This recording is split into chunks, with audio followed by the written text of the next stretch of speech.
ওযুর পর আমরা ছোট্ট এই আমলটি যদি করি তাহলে কিন্তু জান্নাতের 8টি দরজা আল্লাহ তাআলা আমাদের জন্য খুলে দিবেন, এই কথাই তিনি বলেছেন। নবী করিম সাল্লাল্লাহু আলাইহি ওয়াসাল্লাম বলছেন, যে ব্যক্তি ওযু করার পর আকাশের দিকে তাকিয়ে কালেমা শাহাদাত পাঠ করবে, আল্লাহ তাআলা তার জন্য জান্নাতের 8টি দরজা খুলে দিবেন। যেই দরজাতে ইচ্ছা সে জান্নাতে প্রবেশ করবে। সম্মানিত দ্বীনী ভাই বোনেরা, আমরা তো ওযু করি সালাতের জন্য, পবিত্র হওয়ার জন্য। আসুন ওযুটা করতে যেও আমরা জান্নাত কামাই করে নিই, কারণ ওযু খুব গুরুত্বপূর্ণ একটি বিষয়।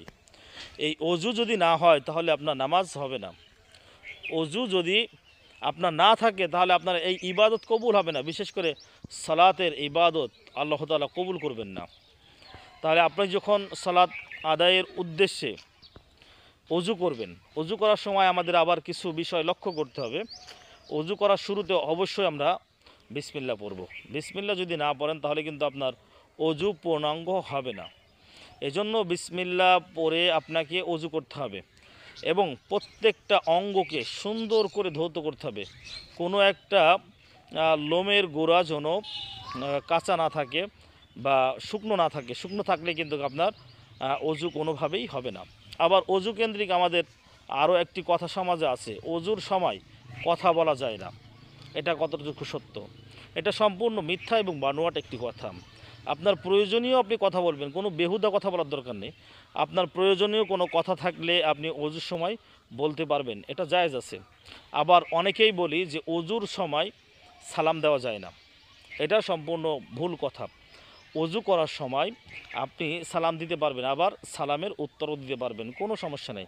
ওযু করার সময়, আজানের সময়, এরপর ভাত খাওয়ার সময় আপনি সালাম দিতে পারবেন, এতে কোনো সমস্যা নাই।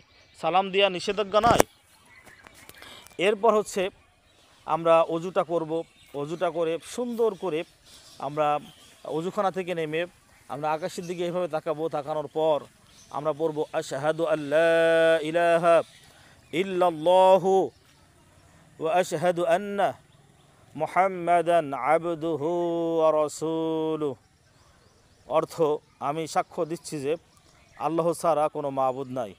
আমি আরও সাক্ষ্য দিচ্ছি যে হযরত মুহাম্মদ সাল্লাল্লাহু আলাইহি ওয়াসাল্লাম আল্লাহ তাআলার রাসূল এবং বান্দা। অবশ্যই এই সাক্ষীটা আমাদের সকলকে দিতে হবে।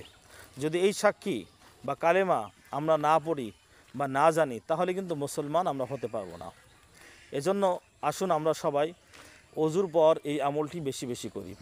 ছোট্ট আমলগুলো কিন্তু আমাদেরকে জান্নাতে নিয়ে যাবে। খুব সহজেই আমরা জান্নাতে চলে যেতে পারবো যদি ছোট্ট এই আমলগুলো করি।